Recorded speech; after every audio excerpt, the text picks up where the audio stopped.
Hey, welcome to week 7. We have more plays this week than we had last week.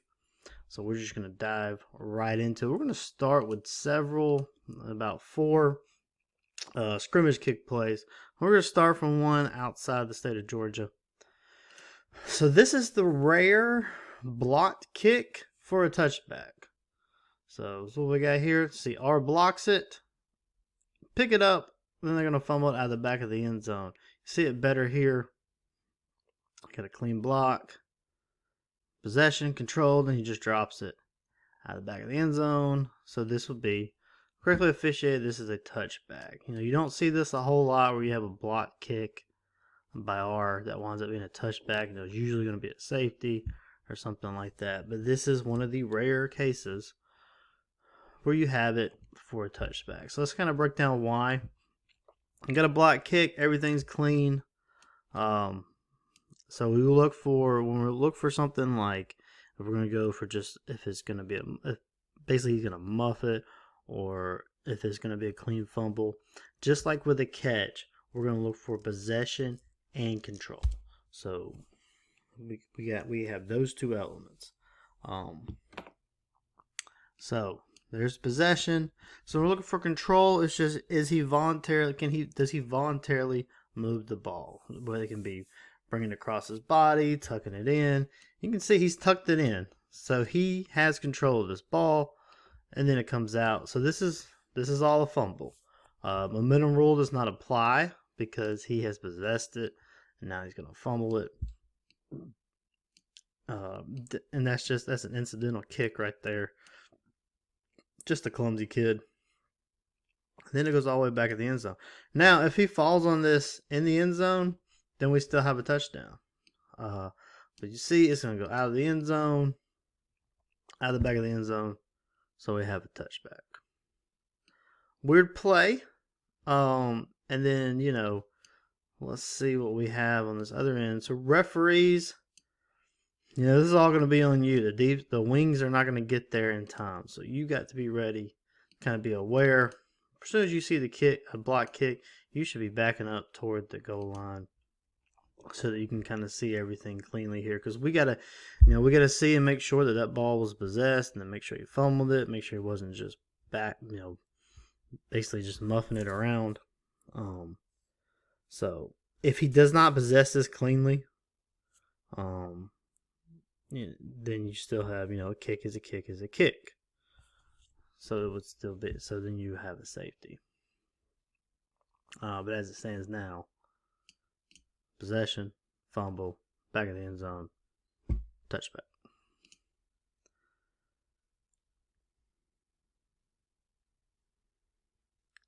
All right, here's another weird one we don't see very often. This would not be touched by R. We ignore the touch if it's forced. This would be called forced touching on R. So it would be ignored. And that's covered in Rule 624, I think, on the scrimmage kicks. If K blocks R into the ball, you ignore R's touching.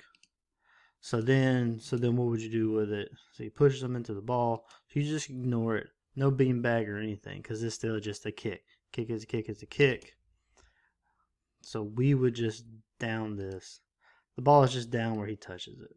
So when K picks it up right there, that's first touching, because we got to pretend that the touch by R never occurred. So we would actually just mark where he picked it up at, and that's where we're going to put the ball in play. I guess you technically could have a block in the back there. Not sure I would. It's not egregious or anything like that. Not really putting his safety in jeopardy. The punishment is they don't get to keep the ball. They lose the ball where it is. So, again, we ignore that. I guess if you really wanted to punish K, you could foul it there, because, it knocks the ball even further than where it was. So R would be getting the ball further back than they originally would. So I guess, yeah, thinking about it now, so you flagged that, so you don't punish R for getting the ball back further than where they were. But again, either way, that would then give the coach options. They can accept the penalty for blocking the back or decline it and they still keep the ball. Either way, there's no way K gets this ball.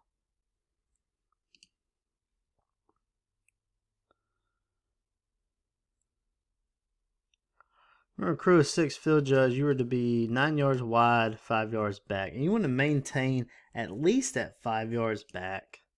Because right here, it'll give you a better angle to see whether or not this ball touches K right here.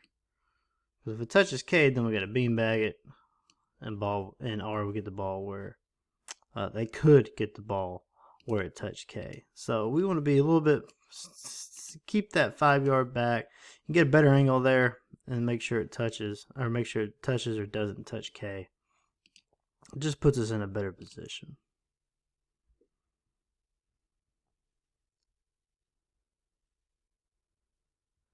Again, we got a crew of 6. When you have 2 back here, field judge, you're just going to be 5 yards behind and 9 yards wide of the guy on your side. Or if this guy would be deeper, maybe 5 yards behind him, but stay 9 yards wide of this guy. And then once you start going up the field, you know, if he goes to your side, field judge, work your way to the sideline. If he cuts across like this, then you can come up the field like you see. He's just coming up the field like he is. That's fine, because once he gets over here, he pretty much becomes the side judge's key. So field judge, you would have all these kind of blocks. There's a lot of close blocks. Nothing really rises to the level of a foul, but there's a lot of close blocks here. So field judge, you would kind of take everything going on back here. Side judge, you're going to take the returner. So this is a good job by, this is a little hit right here, but I think it stays clean. This is a good job by this crew right here.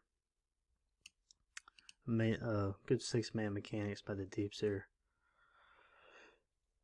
on the scrimmage kick.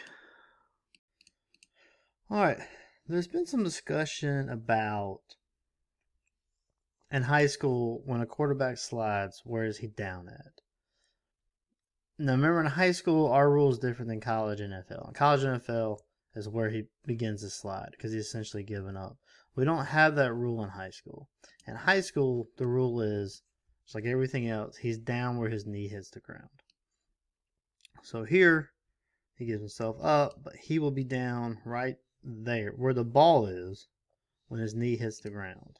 So, knee's down, so where the ball is, that is where he is down. And of course, we also want to be careful that when they give themselves up, we still want to protect them. So, you know, luckily this guy goes over the top. He doesn't make contact above the shoulders. That's a good no call. But we will want to make sure we're looking out for that when we see it. But like I said, again, in high school, ours is different than college and pros. In high school, where the ball is when his knee hits the ground. That's where we have a quarterback down at on the slide. All right. So on this play, we see this a lot. This is a PAT. A couple of things, referees out of position. On the PAT, when they do the swinging gate, referees, everyone needs to be in their normal scrimmage kick formation. Referees, though, we do allow you can line up straight behind, would be the quarterback here. So you could line up here if you wanted to. But right-handed quarterback out of position is not where you should be. But let's look at something else here. In order for this play to be legal, in order for them to run a scrimmage play like this, so not kick it, they still have to have 5 linemen, 5 players on the line numbered 50 to 79. All right, it doesn't have to be the snapper. To see the snapper, he's on the end of the line. These 2 are off. He's on the end of the line. So he doesn't have to be 50 to 79. As long as 5 of these players who are on the line, as long as 5 of them are numbered 50 to 79, this is legal for them to run a regular scrimmage play, which is what they do here. So, like I said, he doesn't have, since he's on the end of the line snapper, he does not have to be numbered 50 to 79. As long as 5 of these players over here who are on the line, as long as they're numbered 50 to 79, it's legal. It's hard to tell here. I mean, I see a couple that are 50 to 79, but yeah, we'll just make sure that happens. That's, referee. Actually, they're not, because that player, you can tell, number 19. So that's, referee, umpire, you can help out on that. Basically on YouTube. Just make sure in order for this to be legal, they gotta have 5 players, 50 to 79.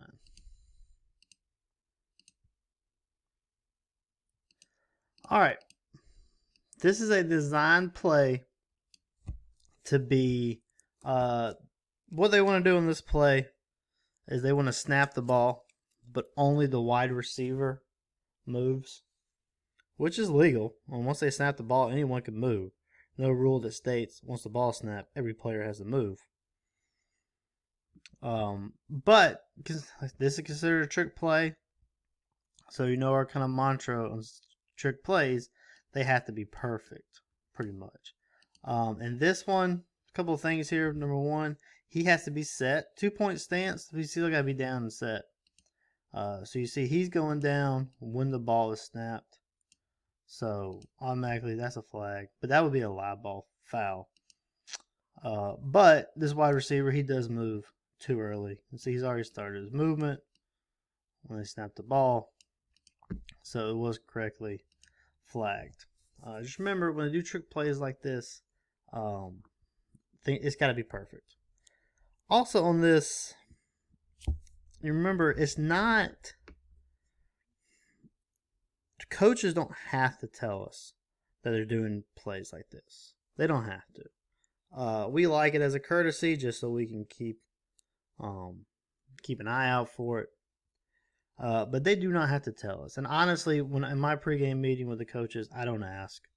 I just, one of my questions is, do you have any questions or concerns for us? But I don't ask about trick plays or anything fancy like that. If they want to tell me, great. But our job as officials is to stay focused on every play. So plays like this, it shouldn't throw us off guard. So just kind of keep that in mind. It's a courtesy, but they don't have to tell us.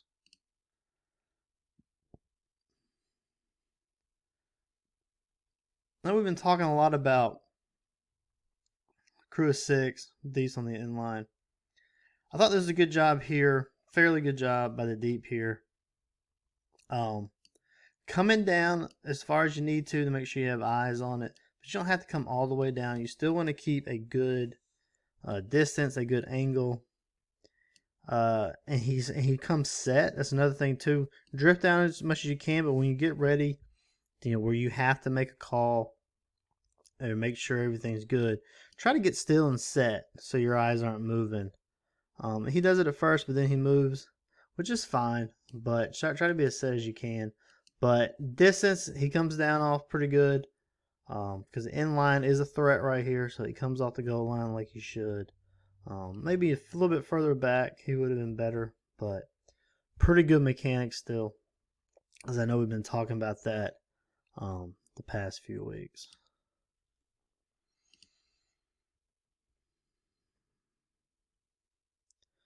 Looking at pass interference, this is a good job of a no call here. A little bit of chicken fighting, no advantages gained. They're both looking back to the ball. I know they probably wanted a foul for his arm being pulled here. It's not pulled that much. The receiver still makes an attempt at it with 2 hands. Plus, you have the defender looking back toward the ball, so we allow a little bit more leeway when the defender's looking back. So this is just a good no call. No advantage was gained. So, again, good no call. The last play we'll look at, remember, there's 3 types of illegal helmet contact in high school. You have targeting, you have spearing, and you have, what they call butt blocking. Targeting is contact above the head and shoulders, above the shoulders toward the head. And that can be, forearm, helmet to helmet, whatever. With targeting, you have indicators that you look for: launch, thrust, leading with the crown of the helmet, things like that. Spearing, which is another type of legal helmet contact, that is just when you're coming in, leading with the crown of the helmet, and the contact you make is below the shoulders. So it's kind of what we have here. He's coming in, and you see he is leading with the crown of the helmet, and he makes contact below the shoulders. And it jars the ball loose. So we need to make sure that we have that, because it would be a big deal. Because he would, you got a live ball foul, loose ball, so you're gonna go previous spot. So offense would have maintained possession of this. So we just need to make sure that we are looking out, especially when they're coming in the crown of the helmet. If they leave the crown of the helmet and make contact, just throw the flag. You can worry about whether or not it's targeting or spearing later. If you see a player coming in, crown of the helmet, and they make contact leading with the crown of the helmet, we got to throw a flag. Because it's going to be 15 yards either way, legal helmet contact. If you're not sure if it's above or below the shoulders, then the foul would just be a legal helmet contact. We can do that. But, that's the safety of both players involved. So we'll make sure we're cognizant of that. I know Fed makes it hard because you have 3 types of legal helmet contact. When we watch football on the weekends, all we hear about is targeting. And we certainly have targeting, but, just make sure we're focused on that and keeping these players safe. That's all I got for today. We're winding down on the season. Region games are in full swing. Games really, really are starting to matter right now. So let's make sure we're maintaining that focus. So stay safe out there this week, and good luck.